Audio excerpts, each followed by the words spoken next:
Hi everyone, it's Meg here from Horizons. Today we are speaking to Richard, the lead singer of Silent Forum.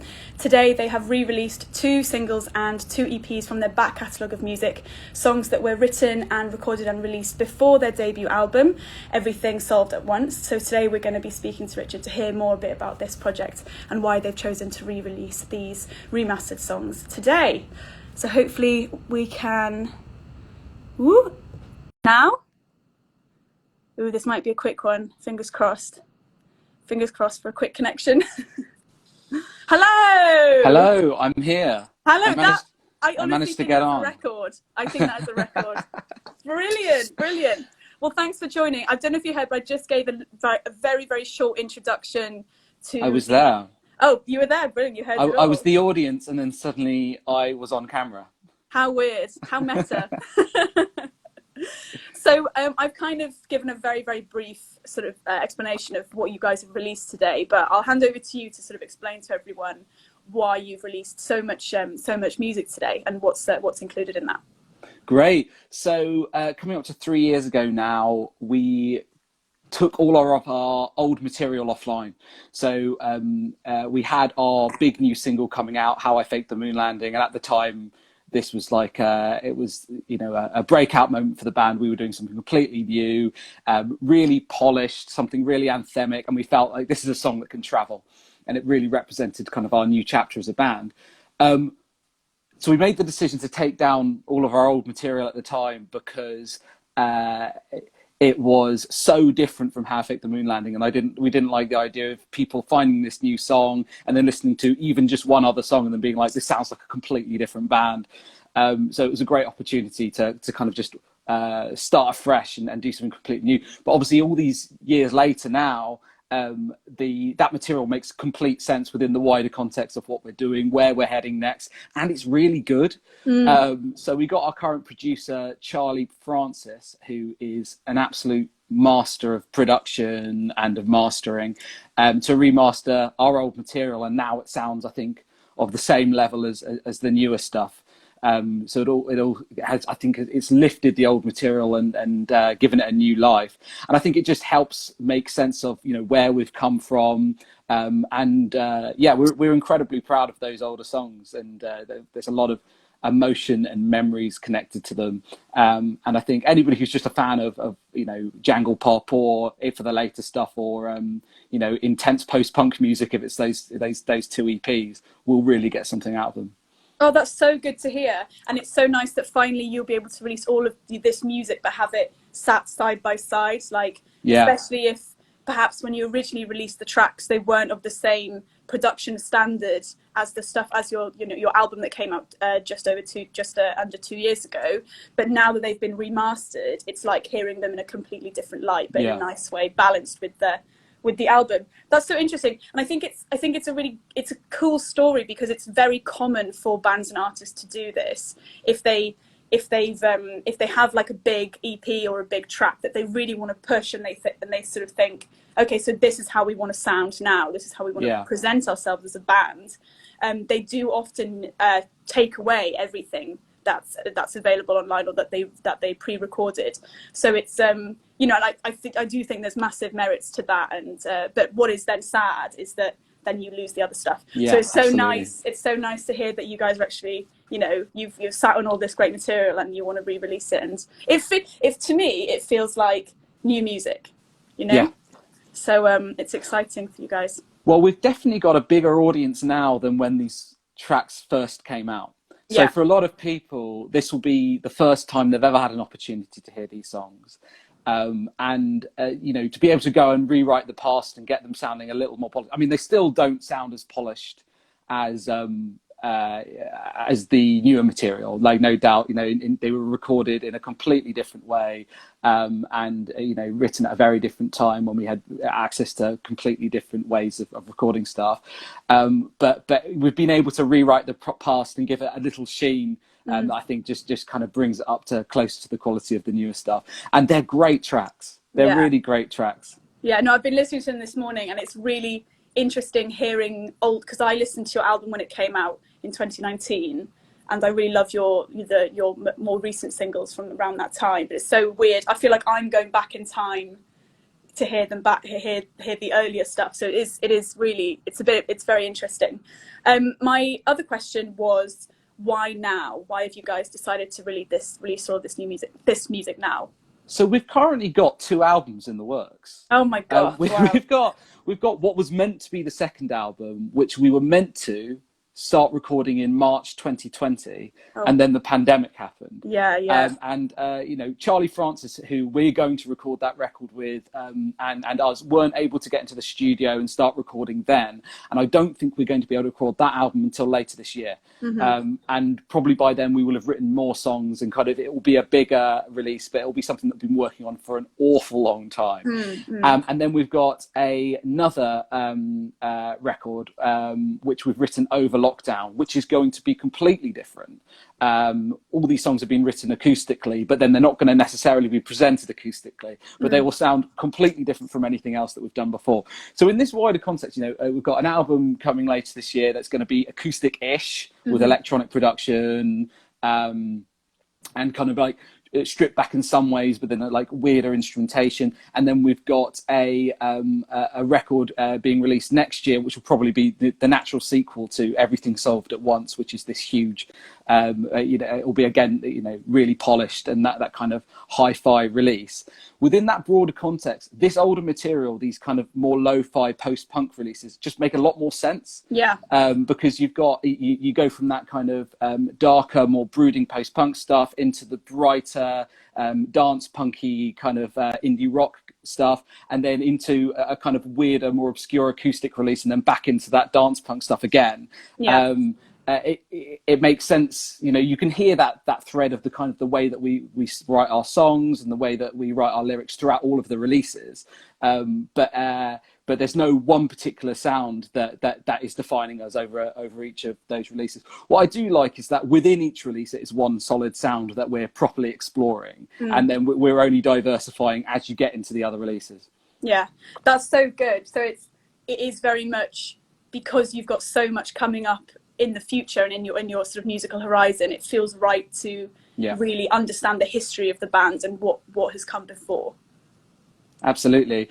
And I think, you know, we've got this little space now where we've got all this material ready to record, but we haven't actually recorded any of it. So we can't release it right now. So we've got this little space before we start releasing all of this material to just tidy up our back catalogue, get that older material out. And then anybody who discovers us now has a plethora of stuff they can go back to and discover. So if it's the older material, you know, you might get into that if you're a post-punk fan. If it's the newer material, you might get into that because you prefer stuff with more of a disco beat or whatever. And then for, you know, whatever comes with the new albums, that's mad. I mean, you will not be the only bands that are sitting on buckets of music because of the past year that we've had. 100%. I'm just so excited for when people like yourselves can release this stuff. But the fact that you have two new albums that are on the way, it's very exciting. It's very exciting. Yeah, it's crazy. I mean, I never thought it was my dream to even just release an album, and I didn't know whether it would ever happen.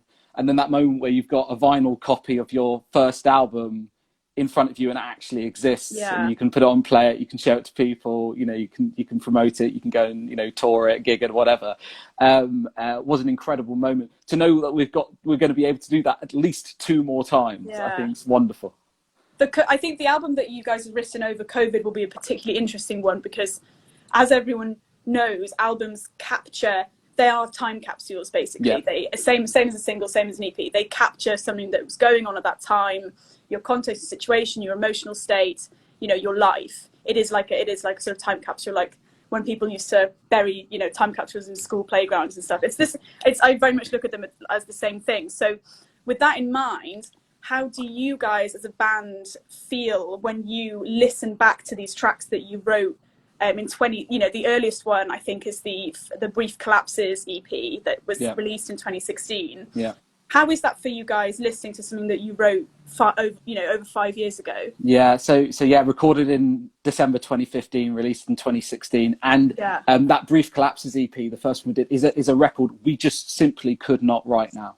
You know, we are different people. It's not, we had a guitarist come and leave. So we had 2 guitarists for the older material that we released today. And now we're on to one guitarist, Dario.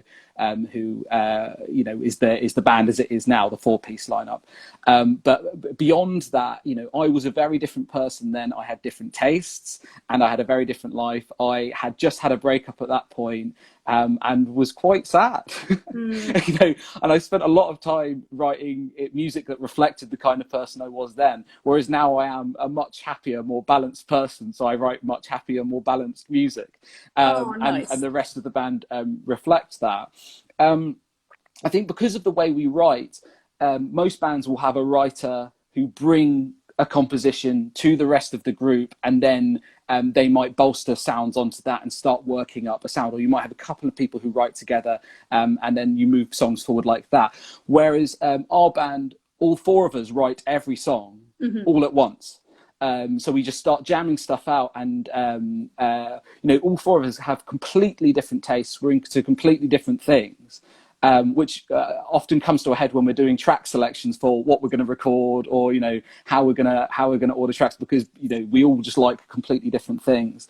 But it means that there are so many variables in the way that we write, and it's very dependent on the kind of people we are at that very moment, and the kind of things we're interested in at the very moment, and it means that we have a very malleable sound from year to year. So to be able to reach back and go have a snapshot of, okay, this is what we sounded like in 2015. This is what we sounded like in 2017. This is what we sound like now. And I think that will definitely be the case for the second album, which is obviously written, as you said, all over the period of COVID. We're writing songs about. We've got a song called "Pay to Play." Talk about how I'd even pay to play my own gig, just to actually be at a gig and to be able to, brilliant. which is obviously what we're feeling right now, just to be able to be in front of an audience and to share music would be the most incredible feeling right now. Just to be watching a gig, to be in an audience, would be the most wonderful thing. On the third album, there's going to be a song called "Who Are These Kids on My Block?" Which is about 17, 18-year-olds over lockdown, who it's the worst, and people at university. It's the worst possible time in life to have this happen. To have a really important part of your life taken away from you, and having to stay indoors at all times. So that's a song about kids just hanging around and having nothing to do. So all these kind of COVID observations are going to seep into the next couple of albums. But at the same time, the third album's got stuff from before COVID, and we're talking about, we've got a song called UK, You OK, about Brexit and the political climate at the time. And it's crazy. You'd think it was a post-COVID song because of the dystopian way in which I'm writing. Yeah. But we're making fun with it as well. So for that album, it seems like it's almost going to be historically relevant, because it's perhaps less inward looking than your previous work or material, but it's very much about actually what's happening in society, and the fact that those are all to do with COVID and politics and things like that. It'll be a sort of very interesting contrast for sure. Yeah, I mean, with the first album, we had a big jump in terms of our audience between those first 2 EPs and the first 2 singles. Then we joined Libertino. They released How I Faked a Moon Landing, and our exposure shot up. So we have had a lot more people listening to our music. I'd say probably about 10, 15 times the size of audience. So that first album is about being in a band that nobody cares about. You can't get onto the radio. The music you do is really unappealing, but you love it. And that kind of journey. So it's written from the perspective of the band who wrote those first 2 EPs, who wrote those first 2 singles, but it sounds like the band that we are now. And again, that's something we could never write that record again. Because it wouldn't just be going over old territory. You would have to be pretending to be something that we're not. Yeah, but also as people, everyone evolves and stuff. And I'm glad you brought up the fact that as a band, you all bring such different influences and musical preferences and genres with to what you guys are making. So that you use the word malleable, which I think is just so spot on to you guys as a band, and the fact that you're always changing. But so, for example, in the past, you guys, what did you call yourselves at the beginning? Like jangly punk? So yeah, jangle pop, dance jangle punk. Pop. Yeah, so like I've never heard of that. Jangle pop, dance punk. You've also been called indie noir, post punk, all of this stuff, alt indie, all of these different things. Is that something that's really So, so two questions. Is it really important for you guys as a band to feel that you're not pigeonholed, so that you have no sort of creative boundaries, and you can always, if one of you wants to explore more, you know, really, I don't know, something crazy like metal or something like that, basically you can.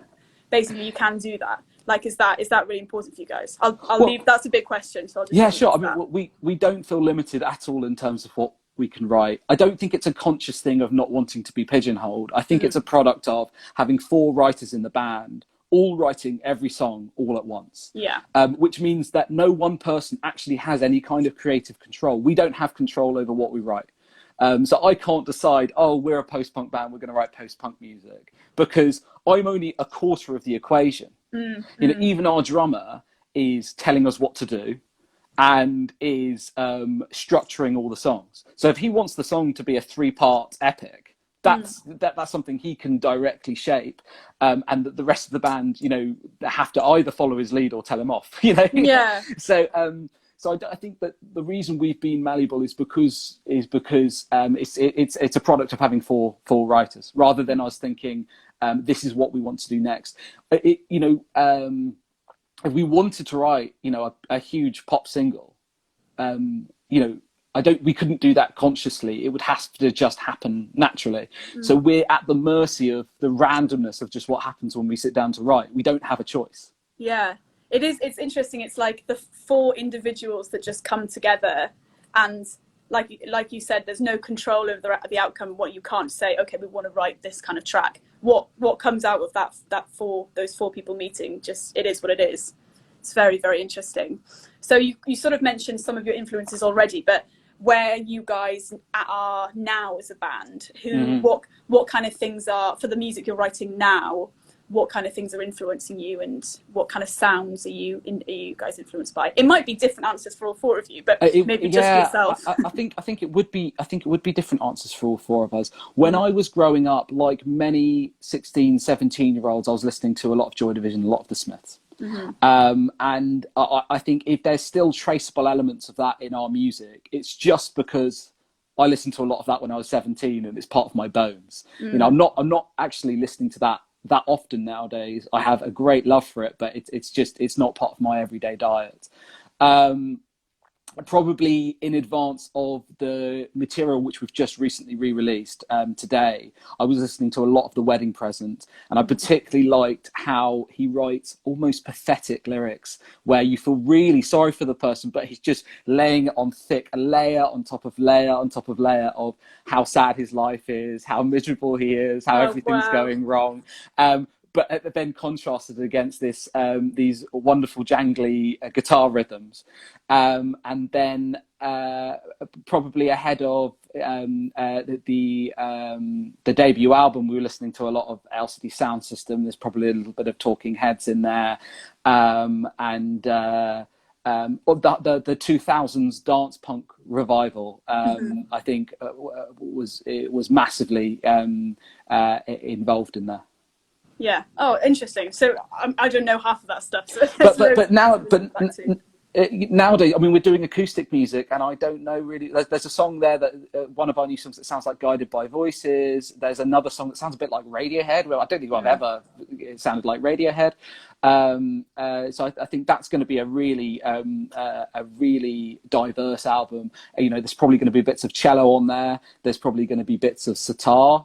You know, just random instrumentation that we've never kind of worked with before. So I think it's going to sound like a really different, really interesting record. And then on the 3rd album, we've got one song that's like straight up dance, where Ollie, the bassist, has jury-rigged his bass to a bunch of pedals, and then is manipulating his sounds in more of a kind of 90s alternative dance way. Which I think will be really, really fun. Yeah. Oh my god, it sounds so exciting. So who's the sitar player? Dario. Very cool. Very, very cool. So people can expect sort of all these new sounds. Yeah. Would you say that it's like experimental? No, I'd say it's all quite conventional. I think the 2nd album, the compositions, because of the way they've been written, are very tightly structured. Yeah. And it's the most traditional songwriting I think we've ever done. You know, it's all verse, chorus. Maybe like one ABA song in terms of structure. Yeah. But I think, but within that, we're doing something I think really diverse. And I think the point of the extra instrumentation is just to give you some nice peaks and troughs throughout the album. I think the worry with an acoustic record is that you could end up sounding quite sedate and quite boring, and it could sound quite sonically similar throughout the whole record. So we're just trying to bring in some like points of interest to kind of make each song sparkle and stand out on its own 2 feet. Yeah, very nice. So each release will be very much its own sort of creation and product. Sounds great. So in a different, when I was researching this interview, in a different interview, one of you guys said, don't try to write music for anyone else or to be popular. Write something you love yourself, regardless of how it sounds, and don't be shy to experiment. I mean, you've basically already covered that, but I just thought, is that as a sort of, it's not really advice, it's like a sort of ethos. Would you say that sort of sums you guys up as a band? Definitely. I think the 2 EPs and the 2 singles that we've re-released today are proof that we have never written songs to try and get popular, or we've never tried to second guess what people want. We've just written what comes out of us, and as I said, like almost like we have no control over what we're doing. And I don't think we'd be capable of writing to a brief. So if somebody said to us, oh, you know, for this demographic you need to write a song like this, I think it would be very difficult to write something that sounded even remotely natural. And so the best way would be just to kind of write whatever's naturally coming out of you, and then if you're able to market it, brilliant. Yeah, I guess, I mean, do you feel that if you were given a brief, the work that you produce would just be contrived, basically? It would just be controlled. Yeah, it would. I think you'd be able, it wouldn't hit the brief because it would be bad. You know, when someone says, oh, I want a song that sounds like this, they also mean, and it has to sound good. Yeah, no, very, very interesting. I would love to be a sort of fly in the wall when you guys come into record and practice and just, you know, see what comes out of it. It sounds incredibly creative, but also deeply collaborative between the 4 of you in a very equal way, which sounds really lovely. So on the first and third records, they're written in the same way, 4 people in the same room at the same time, and then we go to work with Charlie Francis, and he then is basically like a 5th member who is working with us on backing vocals, on production, and just amping up everything and making it higher quality. And kind of coming in with a different perspective, because he hasn't been involved in any of the music up until that point. He's able to provide the audience's perspective and say, oh, have you thought about this? How have you thought about that? And works with us to just up the quality of all the songs. A good producer on a record is 100% necessary to making it sound as good as it can be. And then the second album, which we'll record in a couple of weeks' time, has been written separately. So we've had Dario write guitar tracks. We've never done this before. He sent them to me. I then sing over those tracks, and then Elliot and Ollie, the bassist and the drummer, then will lay on their parts over the top of that, and then we hand it over to Charlie, who can then do whatever the hell he wants with it. So I think it will be the most different thing we've done yet. That's a completely different sort of structure of setting things up, and I guess that's what a lot of artists have been forced to do because of the past year. You sort of send stems or you send recordings to each other, and you kind of work that way. It'll be interesting to see if the outcome is what you guys even expected, or if perhaps getting the music made that way has a really big overriding effect on the sound. Yeah, I suspect there'll be songs that sound drastically different in the final version than they do on the demos. Just because of every single time you hand over to someone else, you're giving them permission to do whatever they want with the track, and they can take it wherever they like. So I suspect it will sound radically different from album 1 that's released and album 3 that isn't even recorded yet. And I think I think that contrast will justify re-releasing the completely different EPs and singles that we did today. Yeah, well, it's so interesting to hear that that's the reasoning behind it, because it's nice it will all become like this long timeline coming up to where you guys are now. So one of my favorite songs by you guys is I used to hate angry young men, but now I am one. Yeah. And I just wanted to ask you that's my favorite track, and I just love it. Great. I just think it's brilliant. And I wanted to ask you a bit more about that track and why you wrote it, because it is, it sounds to me like it could be a social critique or something like that. But I was just intrigued about that track. Amazing. Your favorite track's a B-side. It's a deep cut. I like that. I love B-sides. Well, it's great. The A-side of that singles of the that release is brilliant as well. Numbers. Yeah.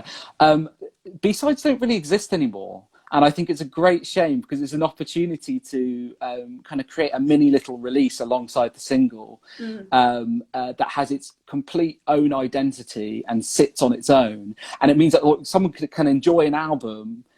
Think they've heard all they have from a band, and then suddenly just find that, there's this hidden little track. If I click through on Spotify, and if I just go to where the singles are and I click through, there's this hidden little track that only I found, and you kind of can actually build quite a personal relationship with them.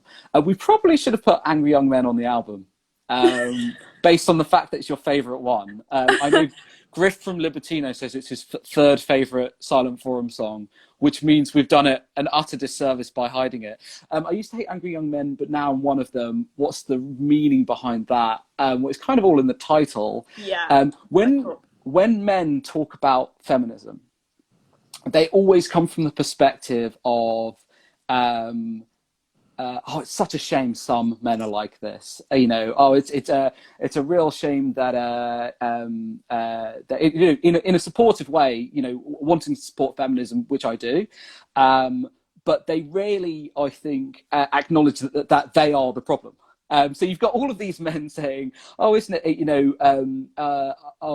this unequal society that we live in, isn't this a problem? But you don't really have any men going, in the most part, I am part of the problem. So I think that was the point of that song, is it's going, most men, because of the way that we are naturally wired and because of the way society has raised us, don't always work with women. Sometimes they work against women, and that we all have to do our part to try and make sure that we're bettering that, reflecting on that situation and then trying to be better. So I think it's a reflection on me going, look, I hate lad culture. I hate, these pent up, angry people. What do they call it? Toxic masculinity. Yeah. And then you go, actually, do you know what? Right now, I feel like toxic masculinity is a reflection of who I am, and I need to kind of, it's a way of kind of like working that out in a song that otherwise sounds really fun. Yeah, that's brilliant. I like that song even more now. Oh, great. Even more than possible. I like that song even more. Wow, that's brilliant. And I think it's really interesting that you wrote that in 2019, because those conversations about basically of men understanding that they might not feel like they're the bad. It's the classic thing of like, I'm not the bad guy thing. Yes. But actually, we've all grown up in this society, in this culture, which is difficult for women and does create toxic masculinity and does do all this stuff. So it's the important thing is to reflect on that and to acknowledge that. And I think that has been a big conversation that I've seen and I've had with a lot of people and all of my male friends, especially since the Sarah Everard thing that happened last month. So from a tragic event has caused a lot of these discussions, but yeah, it's just a brilliant song, and it's so much, this is why I like asking about specific songs, because I then learn even more about the background, and I get maybe a bit more why I liked it. Maybe it was subconsciously, I don't know, but that's a brilliant track. I also love the fact that I didn't really think about the whole B-side thing, but it made me think. So lots of artists don't do it anymore, which is sad. But I loved when Arctic Monkeys and some of their very early singles released lots of B-sides, and those are some of my favourite songs. Bands often do it. Bands often do it early in their career because they've got all of this material before their debut album that never quite makes the debut album, but they want to get an audience. So they'll stick little B-sides on their singles, and then when they get to their second album, third album, they stop doing it. Whereas Yeah. with every record that we're planning, I always try and record just too much to stick onto a record. There's always going to be a song. Actually, do you know the opening lyrics to that song, and it's probably the only bit that's not on the topic we just discussed, are this album's a touch too long, cut it down for the audience, just want the core songs, or it's directionless. So it was almost like written as a B-side. Yeah. We consciously made it a track that we were gonna stick on the end of a single. Yeah. But yeah, we're always overwriting and over recording so that we can create those little moments. Very, very cool. No, I'm excited. Do you think you'll do more? Do you think alongside with these albums you might release some sort of singles or EPs with B-sides? Yeah, I think singles with B-sides. I don't think we're going to do EPs anymore. Because I think EPs are a really good pre-first album. For a band like us, they're a good pre-first album release. But I think once you've released an album, if you want a record to get the kind of attention it deserves, I think it should be an album. And I think it, with the kind of effort and in terms of writing and recording and all the time and effort and belief and heart and soul you put into a record, I think an EP is kind of short selling it. Yeah. Because it isn't a baby step in between two releases. Each release should be a proper release. But then again, when you're releasing singles, scattering those extra tracks along the way, I think does a lot of the work an EP does anyway. Well, yeah, exactly. Especially if it's got some juicy B-sides as well. But that's personal to our band. I review a lot of music, and one of my favourite things to review are EPs because they're a short snapshot of the group. They give you an idea of what the group sounds like without you having to invest loads of time. So it's a good kind of taster. So I'm glad other bands do EPs, but I don't think we'll ever do an EP again. Well, interesting. I think it's a really interesting perspective, and it is nicer to feel that what you're working towards is just like a greater artistic body rather than these sort of smaller releases. So we've done a really interesting thing with this interview. We very much looked back at your older work, and we've heard a lot about moving forwards and what's coming up, which is and in the pipeline, which is very exciting. So with that, thinking along those lines, I wanted to ask you about your favorite gig in the past, and also or maybe strangest gig, or one that's like an interesting sort of weird one, and also your favorite band memory, and then we're going to talk about sort of the future of that side of music. Great. So favorite gig. I mean, one that we always reminisce about. Do you know Cate's Community Centre in Cardiff? Yes. It is not an appropriate venue to have live gigs in at all. But it was brilliant. We had at the point at which we'd just released Sanctuary. We did an amazing gig there, and all our music at that point, that was the loudest and the angstiest we'd ever been. So playing in a much too small room with people completely crammed into it, there wasn't enough space to breathe in the room. So the audience were standing in and around the musicians, and we were all brilliant. Kind of sharing the same space in the least COVID way possible.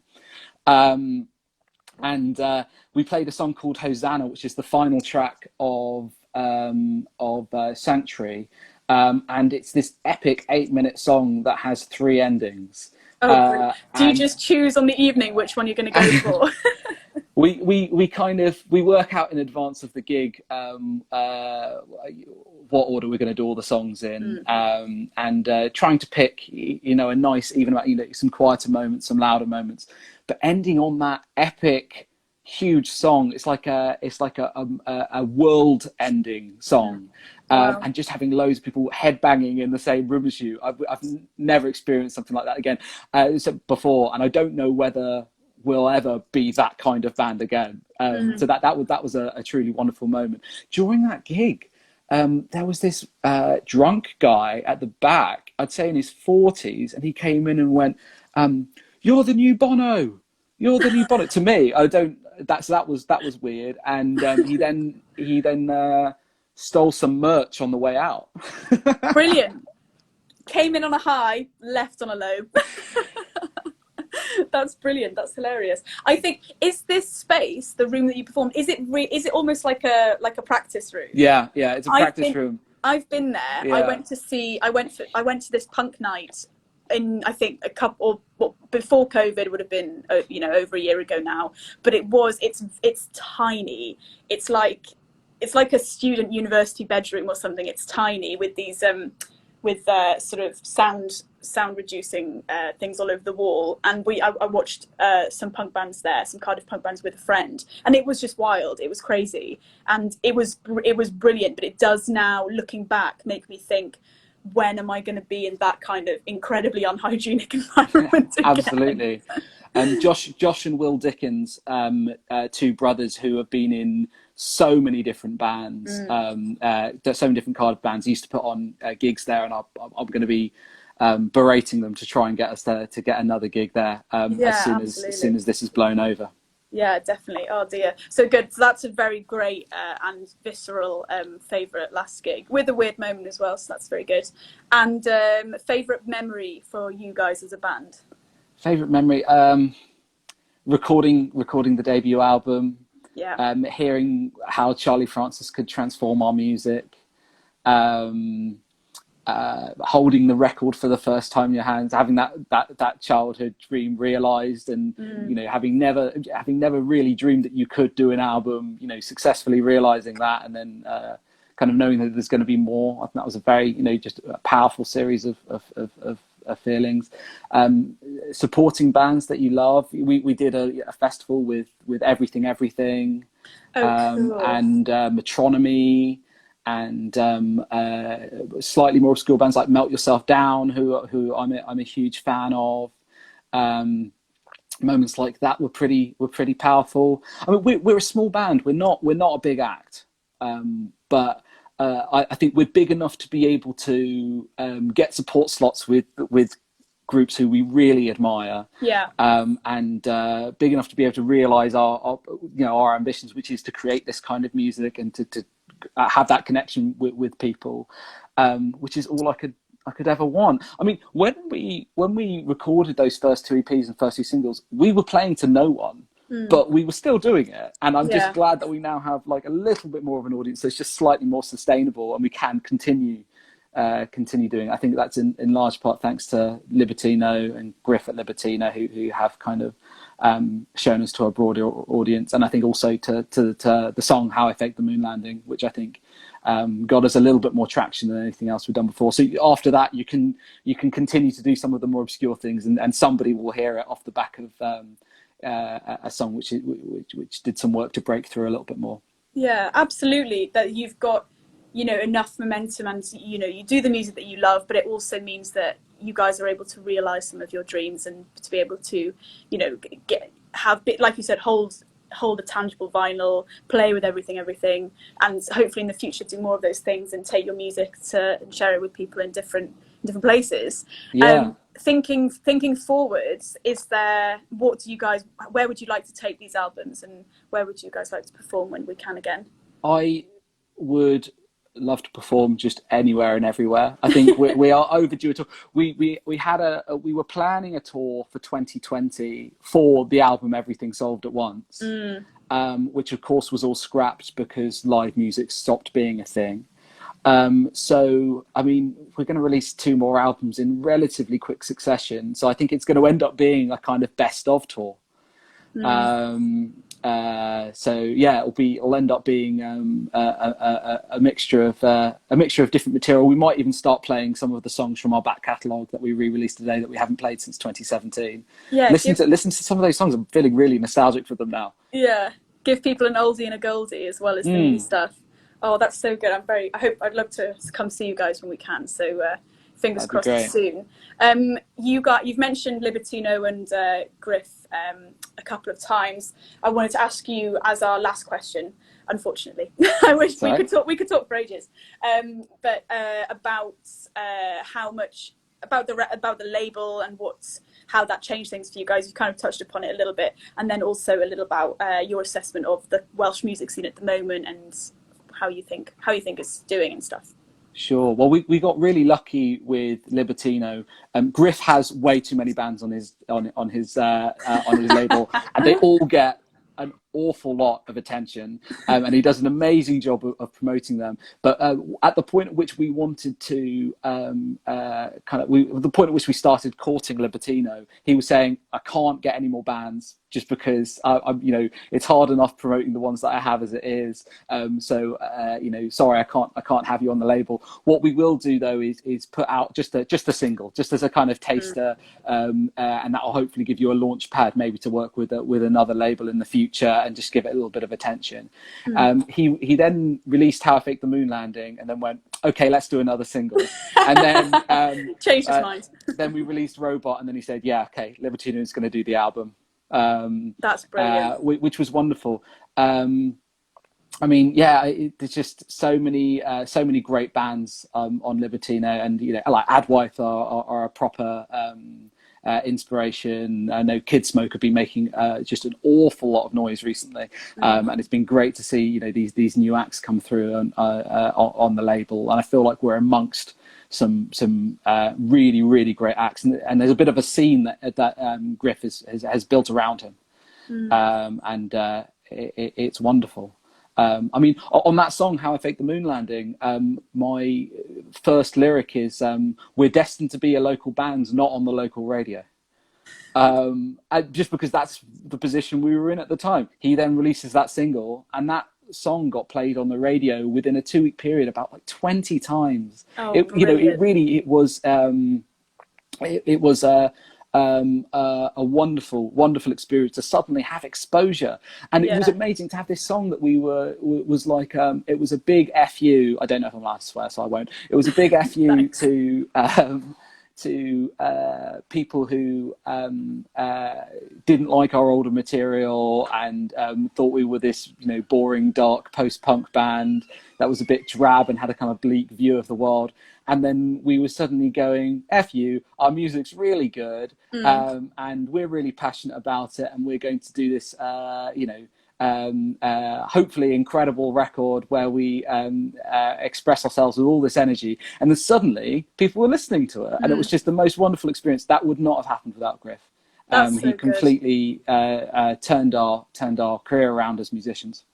Oh, that's so good to hear. I think it's so nice that we're very lucky and fortunate in Wales to have a plethora of different labels that are, some that are more big and more well known like Libertino, but really tiny ones as well, all across the country that are supporting. Fiasco Rocks has just mentioned in the chat that the Keys are on Libertino, and yes, they are. They're incredible. Anybody after this live stream, go listen to the Keys, The Other Side of Love. Oh my goodness. The fact that we're on a label that put out that song, it's so good. It's so good. You're in good company. Sorry, I interrupted you. No, not at all. Well, I was just saying that, we're lucky that we're, as you're a musician, I work in music, that we're surrounded by these labels that it's their absolute mission to do as much as they can for Welsh artists and for Welsh musicians like yourself. It's just a pleasure to work with these people. So no, it's so good to hear. And I think definitely you're right. We're in a time where just Welsh music is a very exciting thing to be a part of, and people are increasingly so proud to be a part of it as well, which is just lovely. It's lovely to see. It is. Yeah, cool. Can't wait to do it in a live setting. We have a gig penciled in. Hopefully it will happen with Adwyth in July at Le Pub in Newport, and I think there are some other Libertino bands there as well. I just can't wait. It's going to be incredible. It's going to be absolutely incredible. Oh, well, that's very exciting. Good one to hopefully hear about soon, so we can all buy tickets. Thank you. I think that's me for the questions. I don't want to make this too long. We could go on for an hour. But thanks so much, Richard. It's been so interesting to hear about the releases today, and also what you guys have got coming up, and really it's filled me with like energy for you guys. I can only imagine how you guys feel as a band with all of this stuff that's coming up. We're incredibly excited, and I think the next couple of years are going to be really, really interesting for us. Yeah, good. Well, everyone watch this space, and if you haven't heard their earlier stuff, then go and listen to it now. And also the Welsh Music Prize nominated album in 2019. So can't believe that happened. Yeah, loads. We didn't even talk about that. We didn't even cover that. But yeah, loads to listen to in the meantime before the two new albums. So very, very exciting. But thanks so much, Richard, and hopefully be able to see you guys live at some point in the near future. Thanks, Meg. Thank you. Looking forward to speaking to you in person. Yeah, absolutely, definitely. All right, see you soon. Bye. Have a good one. Bye.